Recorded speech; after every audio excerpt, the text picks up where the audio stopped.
You might be wondering why we built this R34 Skyline, debuted it at the SEMA show, took it to GTR Festival, and never raced it. Well, the truth is, it's not completely ready. We still have an assortment of systems to complete on this car. We don't have a working AESA all-wheel drive system, we don't have nitrous in the engine, we don't even have a fire suppression system installed yet. Completing these systems is critical to make an 8-second pass, which has always been our goal for this car.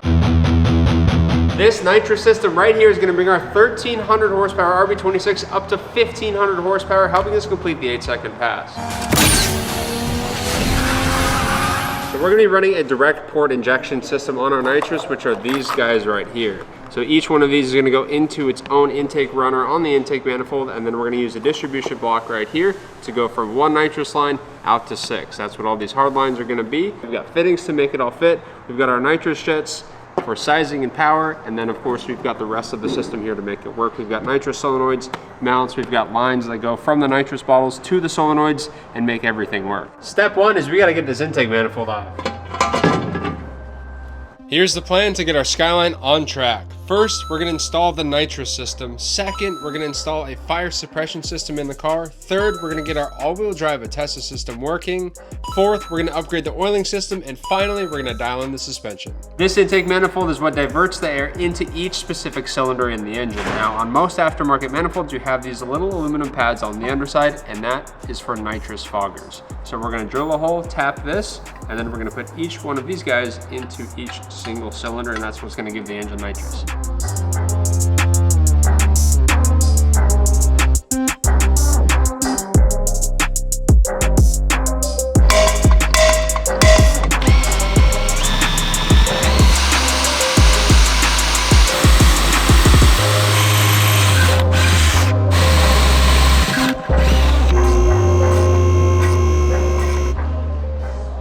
Get it going, baby, get it going. Now I need to make sure that the jet is oriented correctly. I'm gonna give her another full lap like that. Bow. Pointing the engine. 1 down, 6 to go. 1 down, 5 to go. I said 6. I already got 1 done. There's 5 more.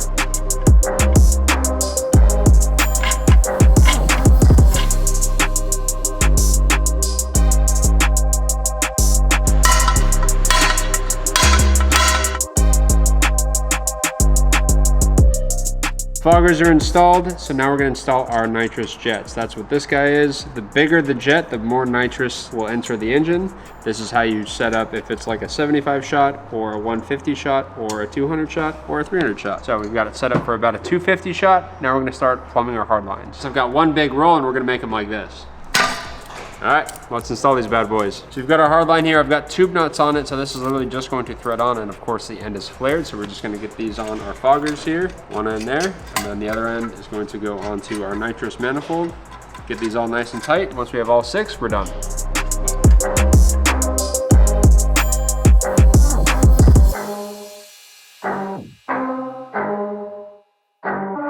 Going back on the car. Okay, so once we get the intake manifold back on the car, now we can start figuring out where we're going to mount our nitrous solenoid. That's over here. So this guy is what actually allows nitrous to go into the nitrous manifold through the jet. So this is essentially a solenoid. So you have nitrous going in here. This stops it. When you add voltage to this, it'll open it up. It'll allow nitrous to flow. So we're going to put this on our little nitrous manifold under here. And now I get to figure out where I want to mount our solenoid. That's what's next.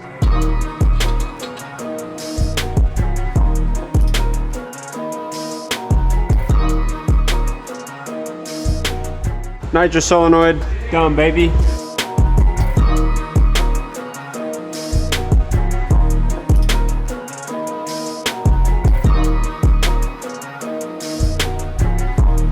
I've got our nitrous system completely buttoned up. I've rerouted all of the purges that Ricky set up just for show. Now they're actually purging our nitrous in the engine. Let's try it out.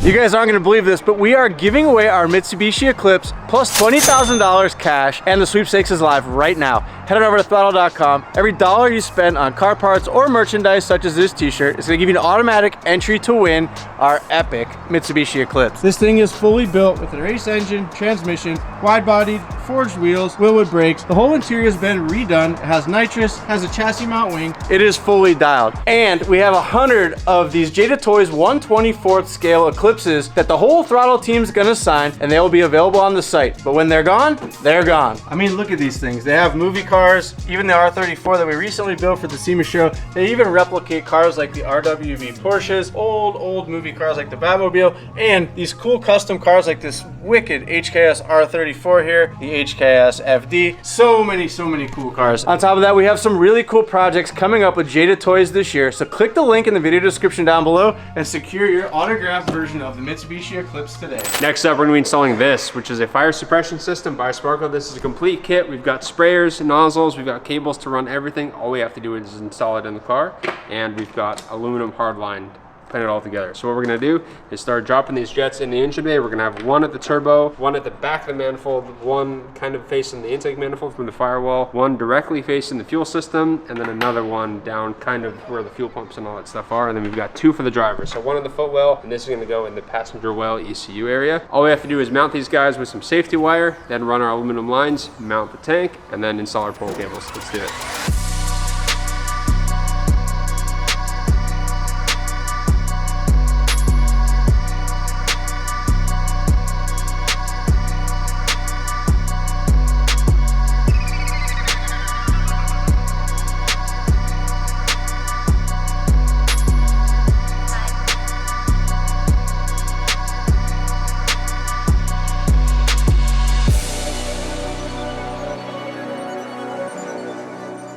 Fire suppression system in the engine bay is complete. I've got a fogger down there pointing at the bottom of the turbo and that side of the engine. We've got one back there pointing at the exhaust manifold and the back of the turbo and the exhaust. One pointing at the fuel system here. One pointing at the fuel system and under the inlet manifold over here. Then I've got one here shooting this way. So that's done. Let's move on to the interior.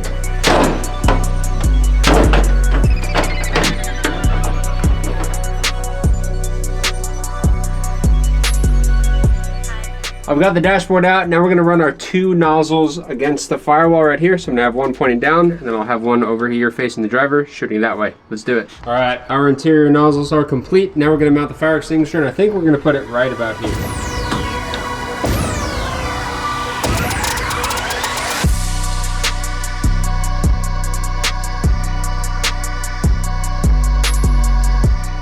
Fire extinguisher bottle is mounted, so now we have to do two pole cables. I'm gonna put one right here in between the dashboard and the door card. That's gonna be a really good spot for the driver to reach it, and it allows somebody outside of the car to reach it and grab it instead of putting it in like the center console. And then I believe we're gonna put the other one in the front corner of the hood right there, just so we have one on each side of the car. If something were to happen, you can run up to either side of the car, pull the extinguisher, and put the fire out. All right, I just whipped up this bracket for the pole cable. Let's get the cable installed.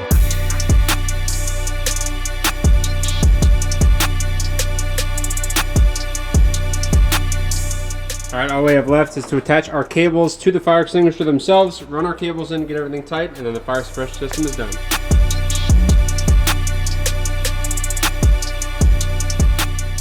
There we go, we're all cabled up. Fire suppression system is complete. I've been working on our AESA system. If you guys know Skyline GTRs, you know they have all-wheel drive at times, and the AESA system is what controls that. So our homie over at Frenchie's, Kevin, sent us his AESA line upgrade kit. Now, unfortunately, we're not going to be able to use this because we've moved our AESA pump system right here underneath the rear bumper. So it is in a good location for us. The reason why we put it here is because typically on an R32, it's above the differential. R33 and 34, it is in a different location, somewhat similar to where we have it here on this side of the car. But in order to make the connection between the transmission and that system, we need to get a longer line. So I ran over to our local hose and fitting place this morning, got a new line that's appropriate length, and we're gonna go ahead and install that today. So it's gonna go from the back of the transmission under the car to these pumps here. And then we've got to plumb two lines that go from the reservoir, which I've already mounted in the trunk here. This is an R32 AESA System reservoir, and the lines conveniently go out through the side of the trunk there and reach down underneath to the pump system itself. Now you guys are probably asking, why did you guys use an R32 AESA system? And the reason for that is because it's a little more analog and easier to control with the ECU. We can turn it on and off with the flip of a switch, so that when we're at the drag strip, we can do rear wheel drive burnouts by just flicking a switch or holding down a paddle, and then we can release that and allow the car to go back to all-wheel drive. So now we just got to install all these lines and we'll have a working system.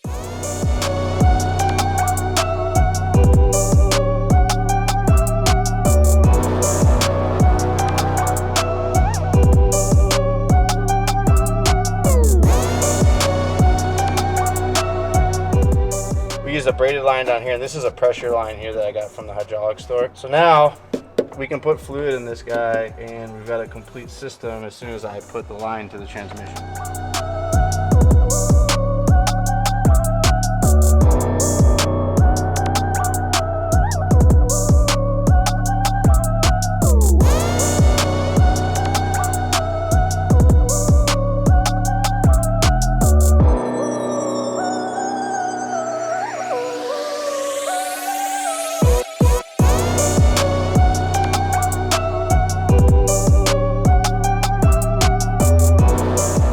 Aside from our wiring, which we have 2 harnesses here, this harness is for power ground.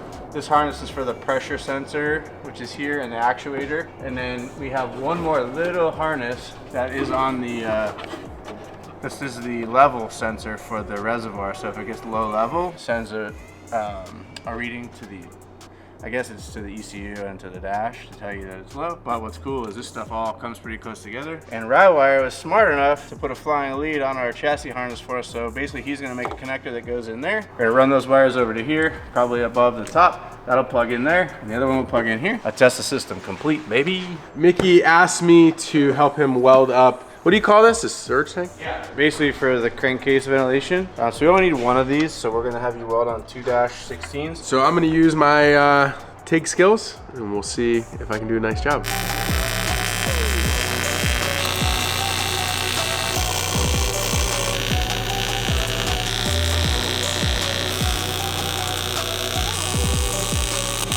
Everything is all welded up. I did the best job that I could. So that's done. The fitting is done, and Mickey's ready for the next step. All right, now that Evan's got our tank all welded up, it's cooled off, I'm gonna go ahead and get it mounted back in the car, and we've got some -16 and -8 hose that is going to act as our vaporizer line that's gonna take the vapors outside the car, and then the -8 is gonna be a drain that's gonna go at the bottom of the car. So after each run, you reach under the car, take the plug out, drain the tank, and be on to the next run.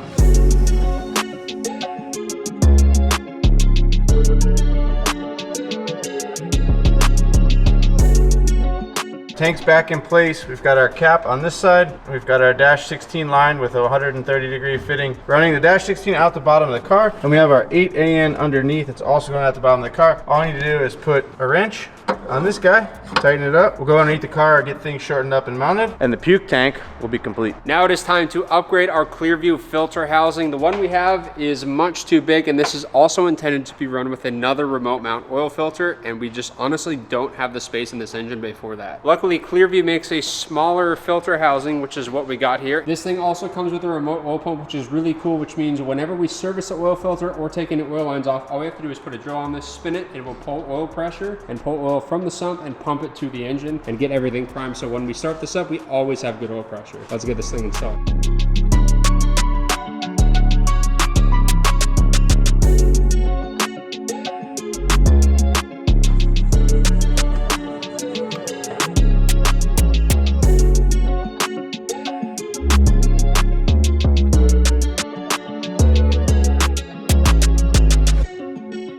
I just whipped up a new mount for our Clearview filter. It's painted and completed, so let's get this thing together. We've got our line for the prime pump that Mickey made. We've got the prime pump, and of course, we're gonna be running a big boy Canon oil filter on this. Let's get this thing assembled.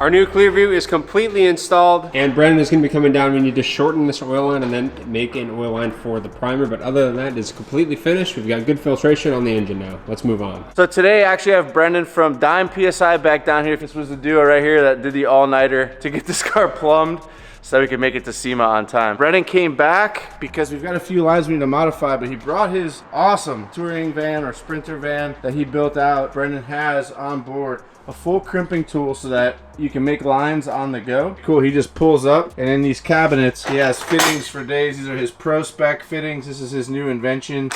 If you didn't see our previous video where we plumbed the R34 with these pro specs, give Brendan from Dime PSI a call, especially if you're in Southern California. He can actually come to your workshop and make magic happen. All right, well, Brendan, Quinn, and I got the lines done. Just tossed the manifold back on temporarily just so we could get some lengths. But as you can see, our new Clearview filter set up here with the priming pump is all plumbed and ready to go. So our priming line is on. This is a dash 10 line. We've got our dash 12 feed and return there.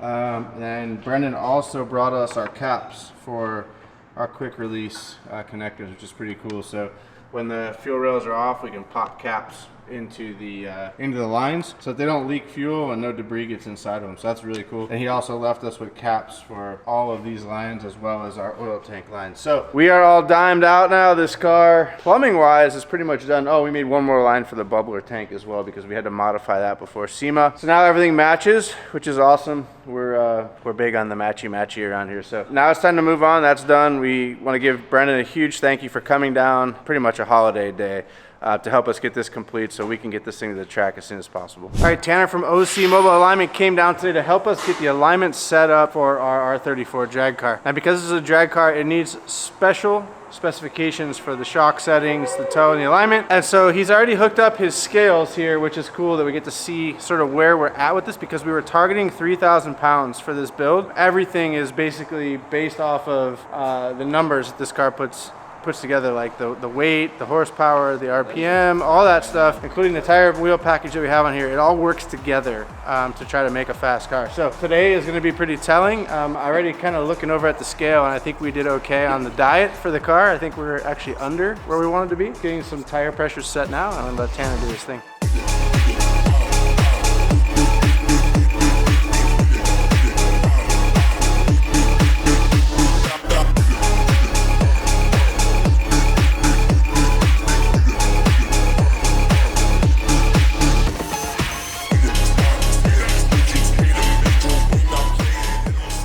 Tanner's finished up the alignment, and believe it or not, we were actually pretty close. Quinn nailed it with some of the specs on this thing. We kind of eyeballed it, took some measurements. The most important thing that Tanner was able to accomplish for us was the rake of the car and also the corner balancing. So we found out what the car weighs. We were able to move some of that weight around a little bit, and we actually got it corner balanced really well.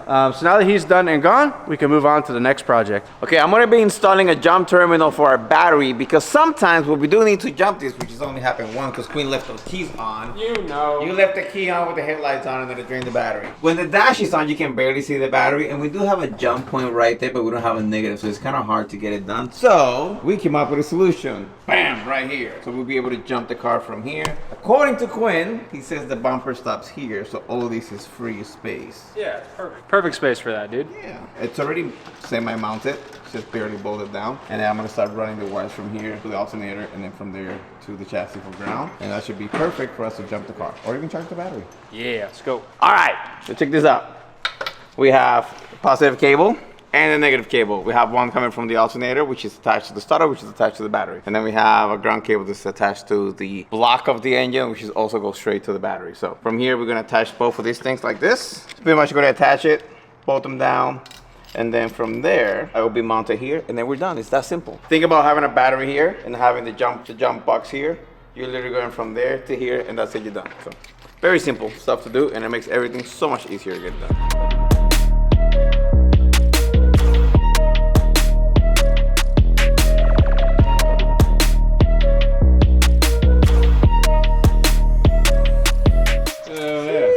Sick. That's it, baby. That's going to be it for R34 content. We hope you guys enjoyed it. And now it's time for us to get this thing off to the track to see what it can do. And if you guys haven't already, get your entries in for our Mitsubishi Eclipse sweepstakes, which is now live. Head over to Throtl. Every dollar you spend is an automatic entry to win. And don't forget to like, comment, and subscribe. We'll see you guys in the next video.